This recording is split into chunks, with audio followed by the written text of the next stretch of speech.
ये तो full fledged उन्होंने वॉर डिक्लेयर कर दी है।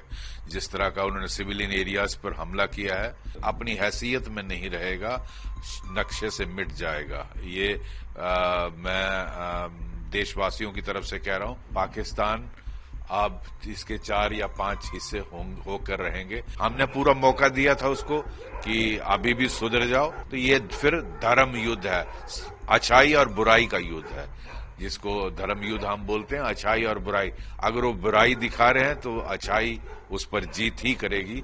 आज बहुत बड़ी कोशिश थी और ये तो फुल फ्लैज्ड उन्होंने वॉर डिक्लेयर कर दी है। जिस तरह का उन्होंने सिविलियन एरियाज पर हमला किया है, हमारी एयरपोर्ट पे जो डिफेंस एयरपोर्ट है उस पर हमला किया है, और पूरे भारत के जितने भी नॉर्दर्न इंडिया के शहर हैं उन पर हमला किया। ये फुल फ्लैज्ड वॉर डिक्लेयर की है। अब मैं समझता हूं वक्त आ गया पाकिस्तान को सबक सिखाने का, और मुझे पूरा विश्वास है, हमें पूरा भरोसा है अपनी सेना के तीनों विंग्स पर। मैं समझता हूं पाकिस्तान अब अपनी औकात में नहीं, जवाब दिया जाएगा, अपनी हैसियत में नहीं रहेगा, नक्शे से मिट जाएगा। ये मैं देशवासियों की तरफ से कह रहा हूं, पाकिस्तान अब इसके 4 या 5 हिस्से होकर रहेंगे।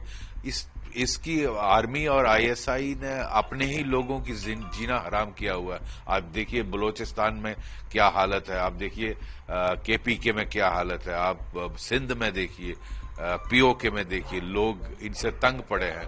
वही लोग भारत की सेना को साथ देकर इनको आज पूरी तरह से तोड़ देंगे। तो लगता है बहुत जोरदार जवाब दिया जाएगा भारत में, जबरदस्त जवाब दिया जाएगा। ऑलरेडी रिपोर्ट्स जिस तरह की आ रही हैं, काफी इनके जहाज नीचे गिरा दिए हैं। मुझे लगता पूरा फुल ऑफेंसिव आज रात को शुरू हो जाएगा। ये पाकिस्तान ने फुल डिक्लेयर, हमने पूरा मौका दिया था उसको कि अभी भी सुधर जाओ, लेकिन मुझे लगता है उनको प्यार की जो